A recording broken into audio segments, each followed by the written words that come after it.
ನಮಸ್ಕಾರ ಸ್ನೇಹಿತರೆ, amazing facts of world ಚಾನಲ್ಗೆ ಸ್ವಾಗತ ಸುಸ್ವಾಗತ.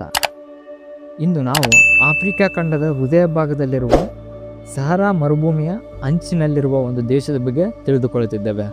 ಅದುವೇ ಮಾಲಿ. ಈ ದೇಶವು ಪ್ರಾಚೀನ ಸಾಮ್ರಾಜ್ಯಗಳ ತೊಟ್ಟಿಲು, ವಿಶ್ವದ ಅತ್ಯಂತ ಶ್ರೀಮಂತ ವ್ಯಕ್ತಿಯ ತವರು ಮತ್ತು ಮಾನವ ಹಕ್ಕುಗಳ ಮೊದಲ ಪ್ರಣಾಳಿಕೆಯ ಜನ್ಮಸ್ಥಳವಾಗಿದೆ. ಬನ್ನಿ, ಹಾಗಿದ್ದರೆ ಮಾಲಿಯ 10 ಅದ್ಭುತ ಸಂಗತಿಗಳನ್ನು ಇಂದು ನಾವು ತಿಳಿದುಕೊಳ್ಳೋಣ. Fact number 1. ಇತಿಹಾಸದ ಅತ್ಯಂತ ಶ್ರೀಮಂತ ವ್ಯಕ್ತಿ ಮನ್ಸಾ ಮೂಸಾ. ಇತಿಹಾಸದಲ್ಲೇ ಅತ್ಯಂತ ಶ್ರೀಮಂತ ವ್ಯಕ್ತಿ ಮಾಲಿಯಲ್ಲಿದ್ದರು.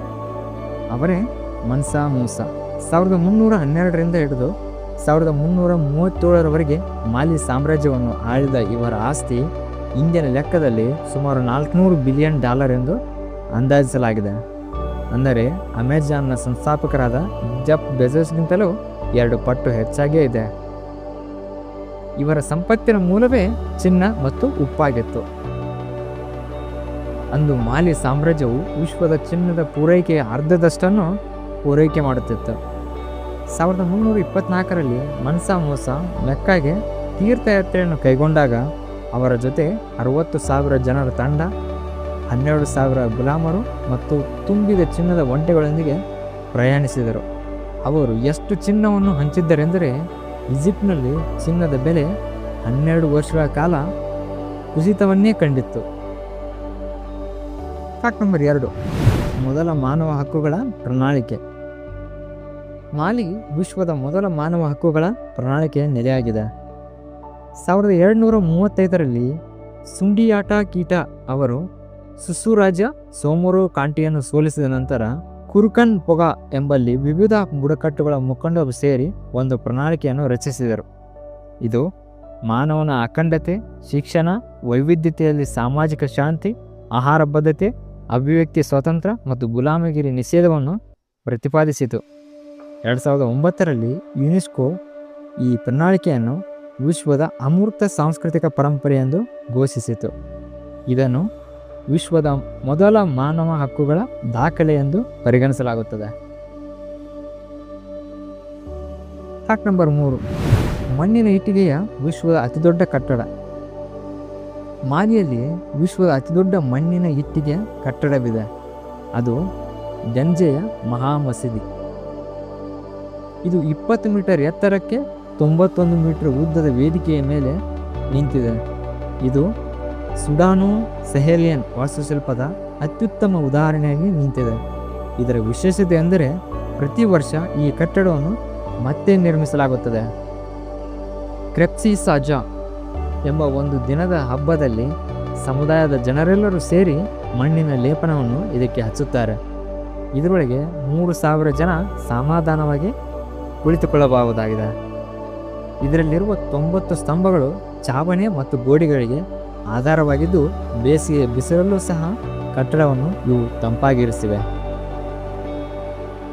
Fact number 4. ಅಟ್ಲಾಂಟಿಕ್ ದಾಟಲು ಯತ್ನಿಸಿದ ರಾಜ. ಮನ್ಸಾ ಮೂಸಾಗಿಂತ ಮುಂಚೆಯೇ 2ನೇ ಅಬುಬಕರ್ ಎಂಬ ರಾಜ ಅಟ್ಲಾಂಟಿಕ್ ಮಹಾಸಾಗರವನ್ನು ದಾಟಲು ಪ್ರಯತ್ನಿಸಿದ್ದನು. 14ನೇ ಶತಮಾನದ ಪ್ರಾರಂಭದಲ್ಲಿ ಅವರು 200 ಹಡಗುಗಳನ್ನು ಸಜ್ಜುಗೊಳಿಸಿದರು. ಪ್ರತಿ ಹಡಗಿನಲ್ಲಿ ಚಿನ್ನ, ಆಹಾರ ಮತ್ತು ನೀರನ್ನು ತುಂಬಿಸಲಾಗಿತ್ತು. ಅವರು ನೌಕಾಯಾನ ಮಾಡಿದರು ಮತ್ತು ಒಂದು ಹಡಗು ಮಾತ್ರ ಹಿಂದಿರುಗಿತ್ತು. ಆ ಹಡಗಿನ ನಾಯಕನು ತಿಳಿಸಿದ ಪ್ರಕಾರ ಸಾಗರದಲ್ಲಿ ಪ್ರಬಲ ಪ್ರವಾಹವಿತ್ತು ಮತ್ತು ಇತರ ಹಡಗುಗಳು ಮುಂದೆ ಸಾಗಿದವು ಮತ್ತೆ ಹಿಂದಿರುಗಿ ಬರಲೇ ಇಲ್ಲ. ಇದರ ನಂತರ 2ನೇ ಅಬುಬಕರ್ ಸ್ವತಃ ತಾನೇ 2,000 ಹಡಗುಗಳೊಂದಿಗೆ ಪ್ರಯಾಣ ಬೆಳೆಸಿದರು ಮತ್ತು ಅವರನ್ನು ಮತ್ತೆ ಯಾರೂ ಸಹ ನೋಡಲೇ ಇಲ್ಲ.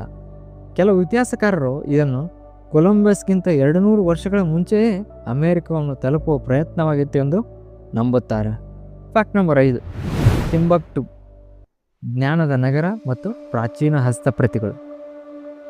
ಟಿಂಬಕ್ಟು ಕೇವಲ ಮರುಭೂಮಿ ಪಟ್ಟಣವಲ್ಲ, ಅದು ಒಂದು ಕಾಲದಲ್ಲಿ ವಿಶ್ವದ ಅತಿದೊಡ್ಡ ಶಿಕ್ಷಣ ಕೇಂದ್ರವಾಗಿತ್ತು.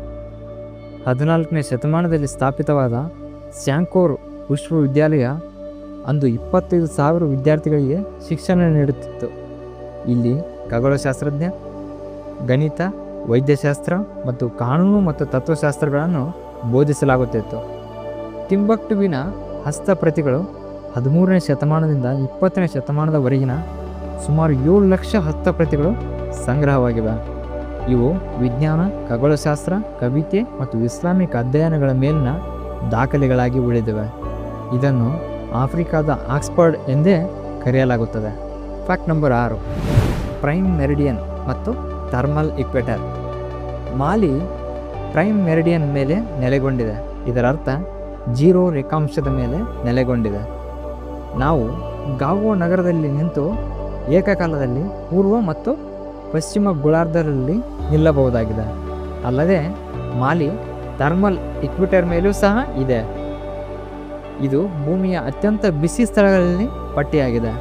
ಇದು ಆಫ್ರಿಕಾದ 8ನೇ ಅತಿದೊಡ್ಡ ದೇಶವಾಗಿದ್ದು ಸುಮಾರು 1.2 ಮಿಲಿಯನ್ ಚದರ ಕಿಲೋಮೀಟರ್ ವಿಸ್ತೀರ್ಣವನ್ನು ಹೊಂದಿದೆ.